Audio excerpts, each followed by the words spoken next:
welcome to Dateline New Haven on WNHH-FM, New Haven's home for community radio. I'm Paul Bass, inviting you to look behind the headlines on the stories that make our community tick. Well, there'll be an event soon about an organization that really helps our community day in and day out take care of people in need. And they're going to be honoring one of our community's great unsung heroes who, at least for one night and for this radio station show, will not be unsung. Say good morning to Jimmy Shure of Shure's Funeral Home and Rachel Skolnick-Dobbin of Jewish Family Services. Welcome both. And thanks for being on Dateline New Haven. Thank you for having us. And Rachel, I'm going to ask you to get real close to that mic so you're almost touching it. Jimmy's just right. So Jewish Family Services is one of the great nonprofits in town, and it's a Jewish-run agency. It's not just for Jewish people. It helps everybody with everything from counseling help to food to shelter to clothing. Am I kind of saying it right? You're good. Yeah, and you've been there how long, Rachel? I've been there 11 years. All right, and I'm going to get you asked to get that really close to that mic so you can almost see. Okay. Better. So, Rachel, you got an event coming up honoring Jimmy Shure. When and where is this event? It's next Thursday, So May 19th. May 19th, okay. At 6 p.m. And all the details are on the JFS website. But it's a dinner. It's a dinner. Yeah. Open bar? It is open bar. Someone Seriously? wanted open bar. An open bar? Do people still do that? Of course. Wow. Only the best for I was at Jimmy. an event recently, a journalism event, and they had open bar at noon. I was looking around like, who goes to an open bar? I mean, Jimmy, in the old days, but, I know. People had the 3-martini lunch. But anyway, so It's the only way I'm going to make it through the event. is the open bar, okay? Not Correct. the award you're going to be getting. Correct. And where is the event, Rachel? And we'll let people go to the website for the details. It's at a synagogue in Greater New Haven. Oh, okay, great. Oh, yeah, that's right. You don't always like to say. Right. And the reason we have this event every year is because Jewish Family Service does so much important work, and we're going to talk about that later in the hour, and that you need some money to help in these times for a nonprofit to keep going, correct?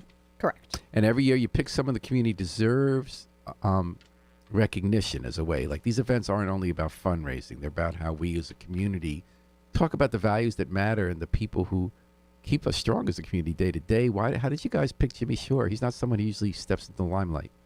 He doesn't. It took a little bit of convincing. Oh, he didn't say right away, yeah, I can't wait till you get me. No, not event, because open he bar doesn't night. deserve it, but I don't think Jimmy might get upset with me for saying this. He does all these amazing, quiet mitzvahs every day and doesn't want the attention, doesn't think he needs the attention, and has always just kind of done these, what we say is mitzvot, very quietly behind the scenes. And I think JFS really wanted to recognize him for his years of all the quiet mitzvahs. And I love how you did this, too, because we don't always think about the work of a service industry in keeping, when we need them most in life, we need them to be there. They need to understand us. And Jimmy Shure's Funeral Home has been, much longer than I've been around. That's the place everyone knows you to call in your moment of stress and you lost a loved one. You need someone to kind of take care of it, And Jimmy, how long has Jimmy Shure's Funeral Home been around? It opened in 1939. 1939. 1939, and I took over in 1975. Whoa. And it's really become a way of life. It's not just a job. You can't separate who I am from what I do. And it's right for me, and it's good for me, and I'm very, very grateful to have been fortunate enough to go into it. And you're George Street. You're the first stop shopping if a Jewish family loses a loved one. You said Ed Marcus in Brantford on the shoreline. I saw. And so who started Shure's Funeral My Home? dad did in 1939. What was his name? Robert Shure, Robert E. Shure. Mm-hmm. And he always said it was okay for him, but it's not anything for his son to go into. And I was actually forbidden from going into it. And when I was in grad school... He wanted to be a doctor, a lawyer, or what? I was going to go on to get a Ph.D. in the literature of England. And while I was in grad school, I decided that kind of life wasn't for me. And I wanted to be more hands-on with being able to work with people in the community. And I thought I would be able to serve the community better, one-on-one, being a Jewish funeral director. That's a great story. Teaching King Lear or Macbeth day in and day out.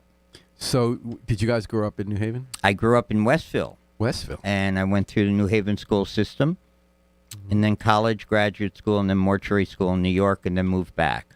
Where'd you go to college? I went undergraduate, George Washington University, graduate school. I went to Georgetown, and then I went to Mortuary College in New York City. Mm-hmm. So your father, was he originally from the Hill like most Jews and moved to Westville? He lived on Sylvan Avenue, Mm-hmm. and it was a multi-ethnic, multicultural area where everyone got along, Paul. I think those are the happiest days of my father's life. Everyone talks about that the neighborhood got torn down. I mean, they always leave out the part that all the Jewish people left when they could.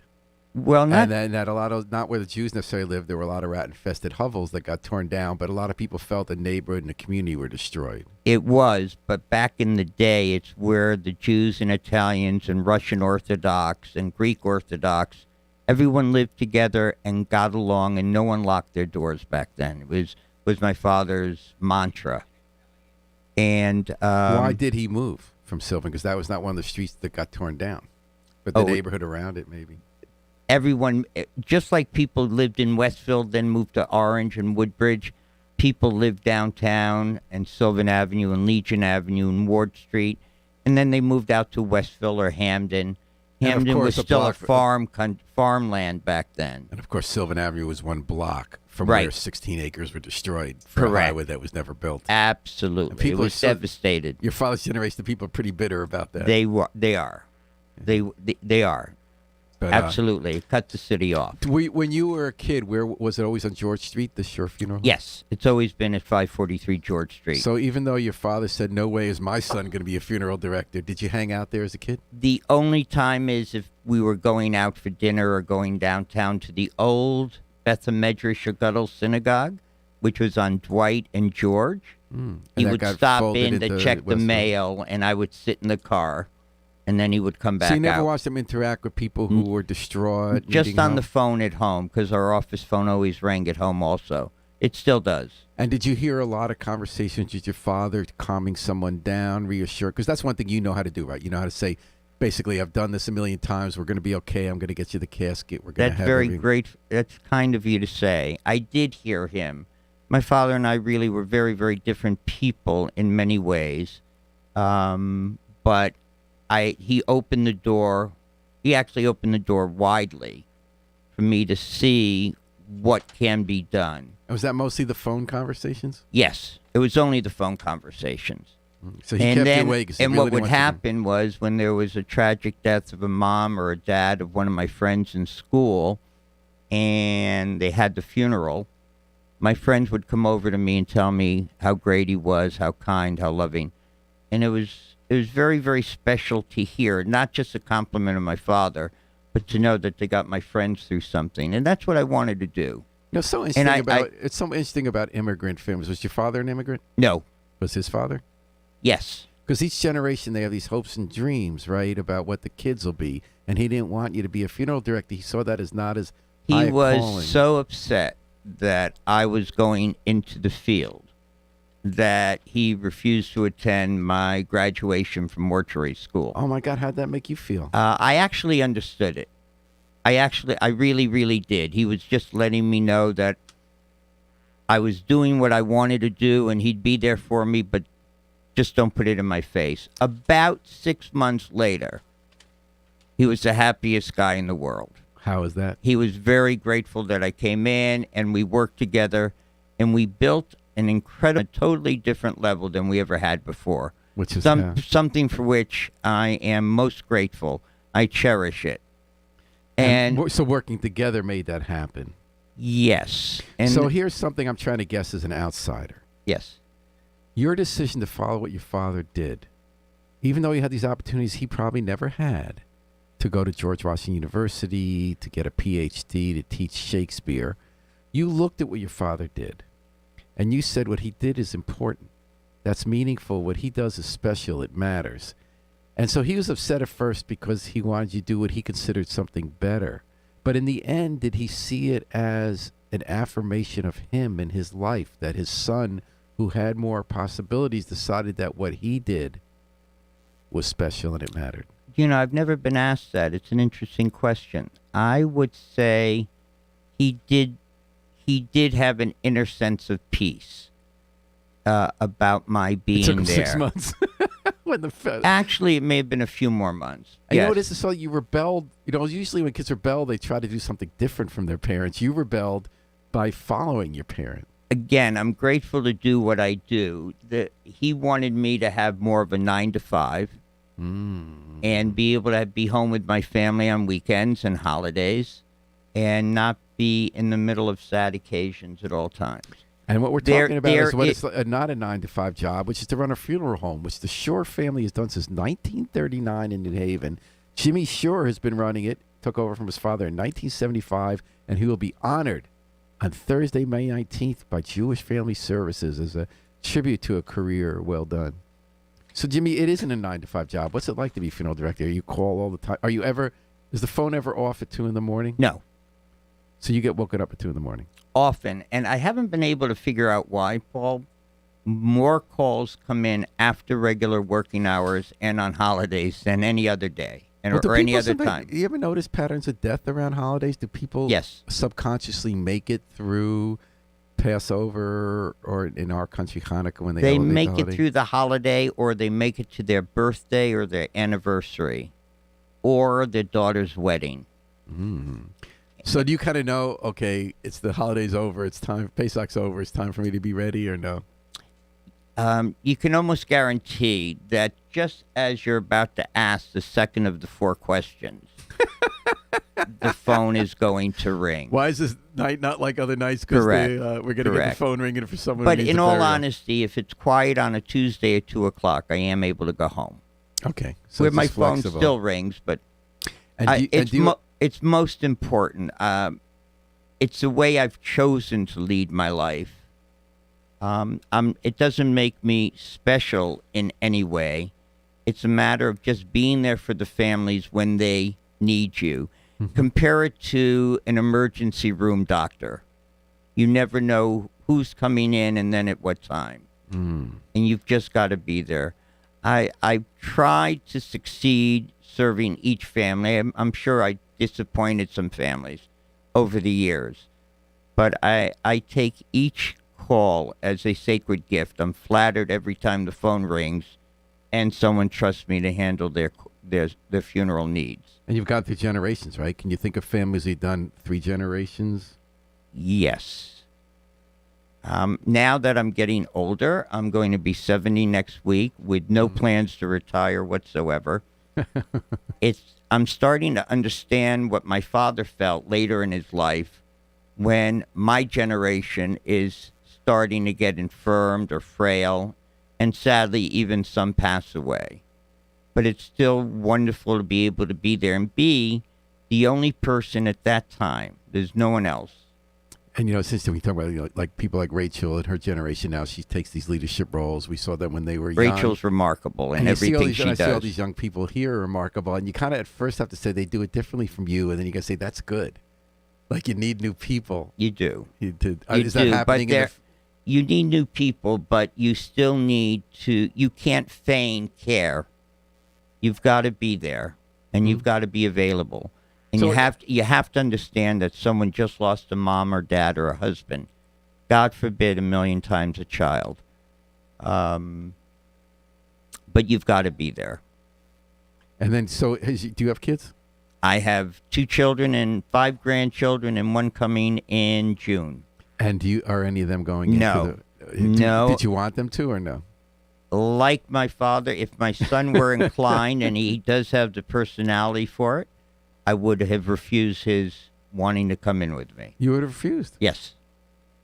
Even though... It's wonderful for me. It's who I am, as I said, and what I do. But it's right for me, and it's good for me.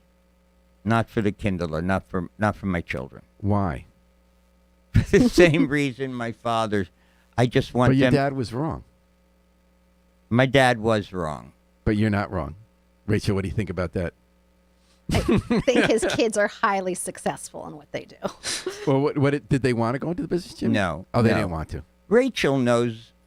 I've known Rachel since a long time, and I would call, and inevitably, there are a whole household of kids and people. She was the only one who would answer the phone. That's a good story. And I would need to talk to her dad to arrange a time for a funeral, Rabbi Skolnick. This And was to interrupt. This was way before cell phones. So, Oh. but right. no Just no to cell interject. phones. No, can't forget. Email wasn't invented back then. And I would hear her yell, "Abba, Abba, Jimmy needs you." And Very that's as sweet. far That's, back. that's far back. Now, what do That's your kids do? My son is a president of an investment bank. He is not involved in the financial end. He's involved in the business end. My daughter has her master's in primary ed. And what they really do the best are being spouses, parents, and wonderful children. So, David, tell me about a day running Shure's Funeral Home that you'll never forget. Doesn't have to be the day. There were two. And I'll never forget them. One began on a Saturday morning at 5:30 when a mother called me, and I knew her going back many, many, many years when she and her husband and my former wife and I were involved in what was then called Young Leadership through the Jewish Federation. And she told me her name, and she told me that they killed her son. Her son was a captain in the Army, non-combat. He was in uniform, but he was working with the locals to devise fresh water for the community. Where was that? I don't remember. But I abroad, believe abroad. Afghanistan. Uh-huh. Oh, when was this? Like in the last 10 years? Or? Longer. Mm-hmm. 2009, actually. Mm-hmm. And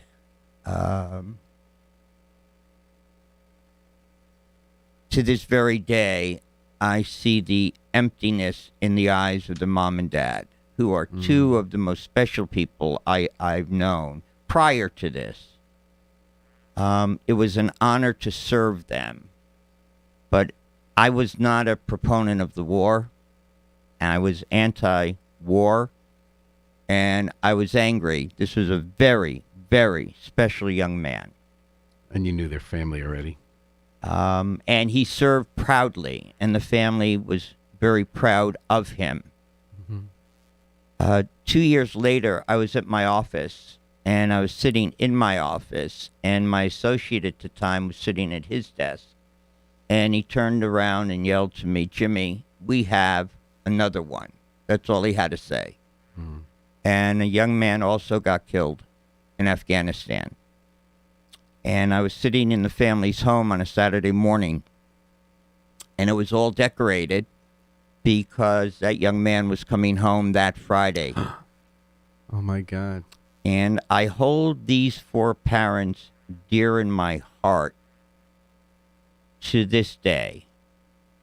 They were proud of their sons, and even though I was not in favor of the war, I was proud of them as well. Mm-hmm. They did what they wanted to do, what they needed to do, and they were defending our country. But no one is supposed to lose a child at any age, for any reason. And I know that sounds like pie in the sky and hopeful wishing, and it happens, but it shouldn't. And these, to me, were two very, very, very special people. And just want to point something out, not to be political, but I remember at one of the services, then Governor Jody Rell came, and she came to comfort the parents. And the mom got up and said, "Governor Rell," and she said, "No, no, no, no, no, no. Today I'm Jody, and I'm a mom." And that helped that mom get through the day more so than what a lot of other of the visitors had to say. Jimmy Shure, second-generation owner of Shure's Funeral Home, have been being there for family since 1939. And Rachel's going down from the Jewish Family Services, who is, this organization going to be honoring Jimmy for lifetime achievement. A guy doesn't usually toot his own horn and still won't, but they'll be tooting his horn a week from Thursday, May 19th, to support one of the great social service agencies in New Haven. Jimmy Shure, what's the special about burying Jewish people? What's different about it? What do you have to know?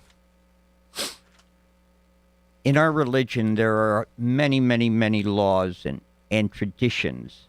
And some of these traditions take on the importance of laws.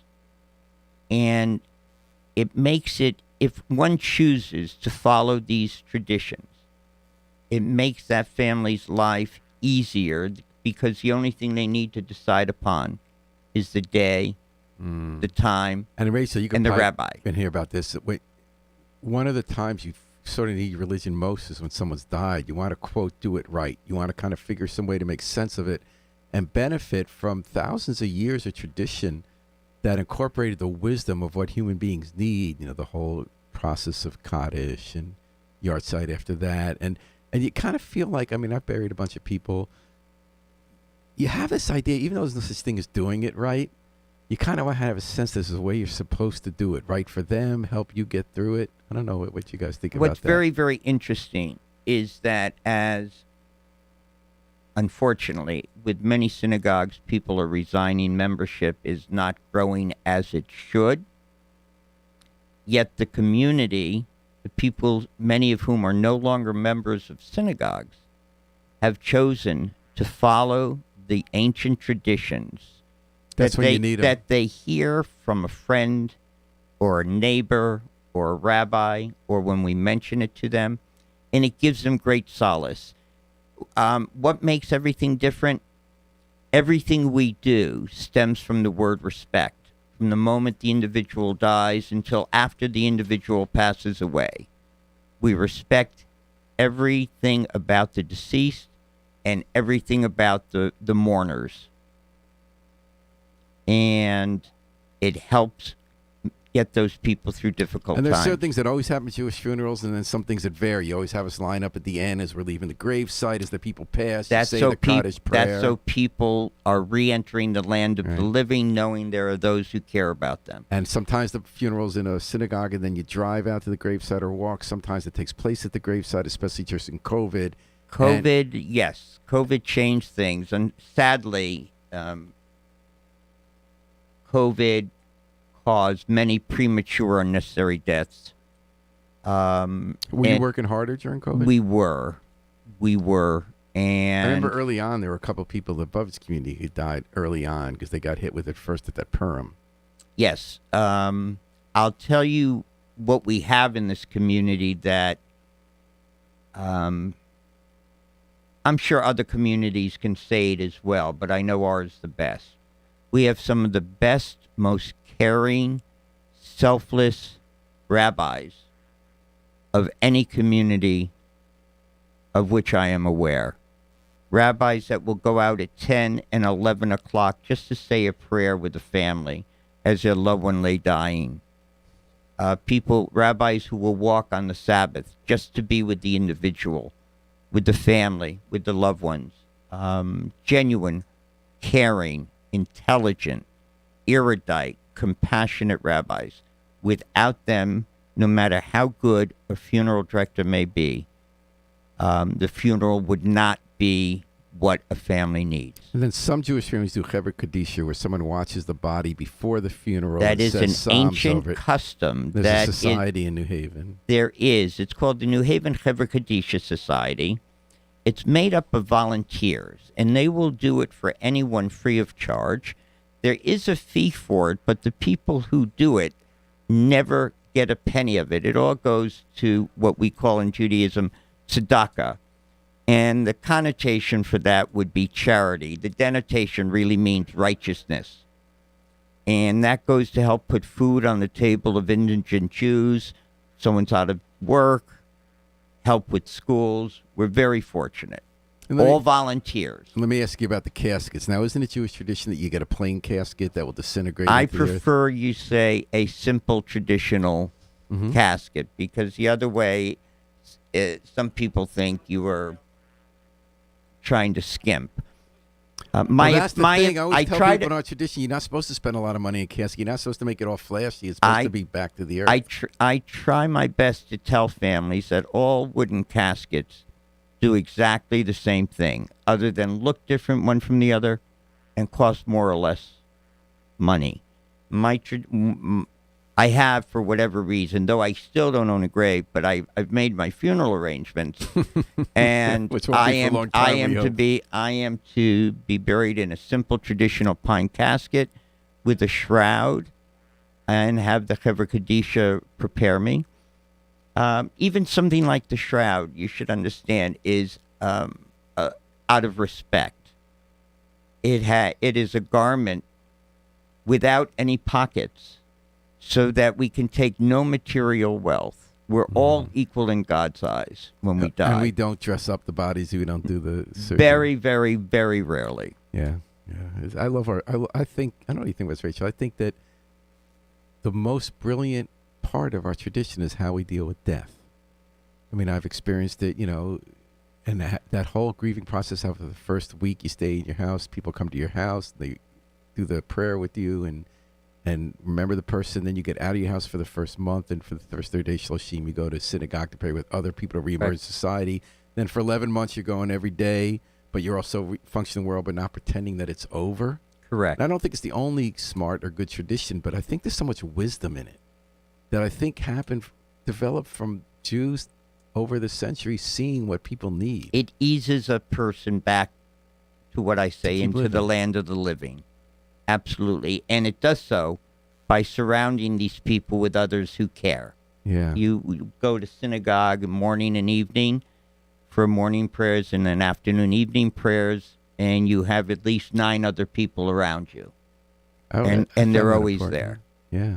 So, and we're talking about that, but also the life of Jimmy Shure, who starting with his father in 1939, his family has run Shure's funeral home where Jewish families turn when, unfortunately, they've lost a loved one. It's time to bury them. And Rachel Skolnick from the Jewish Family Service. And tell me about Jewish Family Services. We said I gave a general. You're having your annual fundraiser where people come for dinner, open bar this year, to honor Jimmy Shure and raise money for Jewish Family Services. Why do you need money, and what do you want to do with it? So I don't love the word needing money. We need funding, right, to support really vital programs that JFS has. Like most organizations, COVID has kept us very busy. Our mental health department has clients that need a lot of counseling. I feel like everybody in a different way has freaked out pretty much in COVID about something, whether people are worried about getting sick, whether they transfer that to something to get upset about when they're cooped up at home, to ways everyone's bouncing off the walls at schools and getting because there's so many unknowns, right? Yeah. So that was one of the things COVID taught us. So what's anxiety? So for a lot of us who experience a little anxiety sometimes in life, or right? most of us who are neurotic Jews, right? So that have a little bit of baseline anxiety, COVID only tripled that or multiplied that a lot because, oh my goodness, what's going to happen tomorrow? Am I going to be okay? Am I going to be able to go to the grocery store? Are my kids going to ever go back to school? Are we going to all be in this house forever with the kids? And just question after question after question. So anxiety by definition is the fear of the unknown. And so COVID just multiplied that, increased that. And so we know, we know the need for mental health care is more significant than ever. Right. I think there was just an article in the New York Times this morning or yesterday about the teens, and the teens are just waiting in ERs right now that are suicidal. The need for mental health care specifically for kids and for teens is exuberant. It's and for everyone. Everyone really needs a place to check in. And so, but that's not all you do with Jewish Family Services. No. So we also, we have a case management program that does outreach and helps the most vulnerable people in this community, and also, for elders as well, people that need, hookups and things from everything to doctors and to other, if you don't have family in town, you really need someone to help you coordinate all of that. It's exhausting and it's draining and it's emotional. And so to have people kind of work as the navigators with that is a huge blessing. And then, of course, you always had the food deliveries on Thursdays, right, to families. Do you still do that, or shut in? Well, we have Shabbat meals that are delivered every Friday to a lot of Holocaust survivors, a lot of our elderly. And they get a warm cooked. And you have the food pantry still? And we have the food pantry. That's continued to function. They've had to change how they've done things, but they've continued to function all through COVID. And Robin writes, great guest, so informative and caring people. Looking forward to honoring Jimmy and supporting JFS on May 19th. So last time you heard, Rachel, you were doing something different at JFS. Now you're in charge of the program for adults with developmental disabilities and the Holocaust program, correct? Correct. So what are those two programs that you do there? So I think two things. So I think a lot of people don't realize that we still have a lot of living Holocaust survivers right here. Although it's dwindling, unfortunately. It is dwindling, but we still do. What's a lot? I manage a caseload in this part of Connecticut of over 80 survivors. Okay, that's good. So there's still people to tell the story. Right. Because we're worried as about much that. as right. With Holocaust denial, when you can no longer look at Izzy or whoever else is around who experienced it, people who want to deny the Holocaust. Not everyone's as amazing as Izzy, Right, but that he's in a category of his own. Yeah. But there are people living, and a good amount of our survivors right here in New Haven are struggling significantly financially as well. That's interesting. So because they came over later to the United States, so specifically a lot of the survivors that came over later don't have years of IRAs and retirement plans and all those things. And so you're a social worker for people. That's a great thing to be doing. I didn't even know you had that program. So we help them with home care, which means Become close to the mic. which means simply helping them kind of coordinate to make sure they have aides inside their home, so that they can kind of live with dignity at home. And we also help coordinate to make sure their basic needs are met. And there are a lot of them at the towers, the elderly assisted living facility. Not as many as you think. And no. why is that? They want to be at home. Yeah, I think a lot of them are staying in their homes, their own homes, apartments, or with their adult. What have you learned working closely as someone who's a couple generations removed from the Holocaust? What's been your experience working with Holocaust survivors?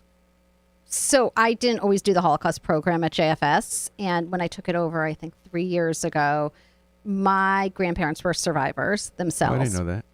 So my mom's parents were survivors. So you knew about that. So I knew very personally, and I think because of that, if I'm very honest, I wanted to stay away from doing that work. Because you'd heard enough. It's it hurt a overwhelming. lot. Well, right? it's a lot to bear when people you love went through that kind of tragedy. There's guilt. There's guilty to tired of hearing about it. I want to move on with life, right? I mean, some of that. So I stayed away, I think, on making that choice for a long time, knowing my grandparents' story. And now it's a real honor to be able to do the work and go into people's homes.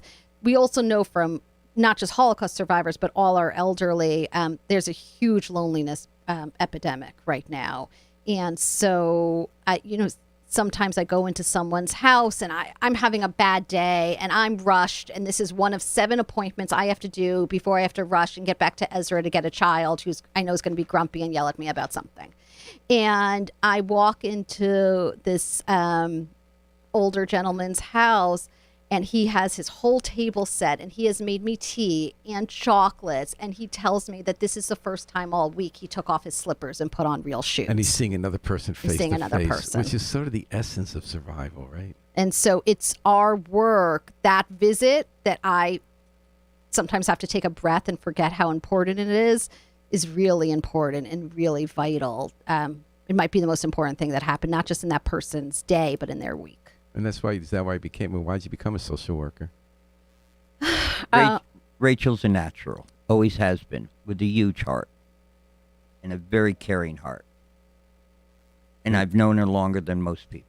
Well, she picked up the phone. Picked up the phone. That's exactly right. And then, Rachel, you said you also work with adults with developmental disabilities through JFS. Tell us about that program. I do. I love that. I'll give up everything else in my life before I give up that. But so JFS has a program that's been around forever called the Shalom Group. So it's a group that for adults with developmental and different kind of disabilities, however we want to define that at that point. And we partner with Fellowship House and with Chapel Haven, and we do social programming for around the Jewish holidays and around other things. To Wonderful. Really just Chapel Haven's awesome. Chapel they're Haven. right near a synagogue. And Chapel Haven's the best. Yeah. And we do some very fun programs so that otherwise they wouldn't have a chance to experience holidays or do any of that. So how many years you been at JFS? 11. 10, 11. Okay. And you see them being there long term? I think so. So tell me then why, so it's obviously very important to you the community come out and support not just Jimmy Shure, but JFS every year at this event. Why should people support JFS? Because this community needs to have a JFS. We need to have a strong nonprofit that does comprehensive work, not just a counseling center, but that you can have a one place that you can bring your family to that can do all the work and really meet a family. And how many people do you serve? I don't know that exact statistic off the top of my head. I can. That's get okay, that. but people can learn more about. How can people learn more about JFS I and think about it's this all dinner? right on our website. So Jewish Family Service. JFSGNH.org. JFSGNH. That's GreaterNewHaven.org. Well, what a pleasure it was to chat with both of you today, and I hope the event goes great. Thursday, May 19th, folks, mark your calendar. Thursday, May 19th. You don't even have to care if there's an open bar, but there is one. 6 o'clock, Jewish Family Service of Greater New Haven, their annual fundraiser. And what a special night to honor Jimmy Shure, who's done so much for generations of New Haven families when they need him most, through Shure's Funeral Home. It's been an honor to speak both of you. Thank you, Paul. And I hope the event goes great. We're going to take it out with the Afro-Semitic Experience performing I Wish I Knew How It Would Feel to Be Free from the group CD A Plea for Peace. This is Paul Bass inviting you to fly free with us all day and all night. WNHH New Haven's home for community radio.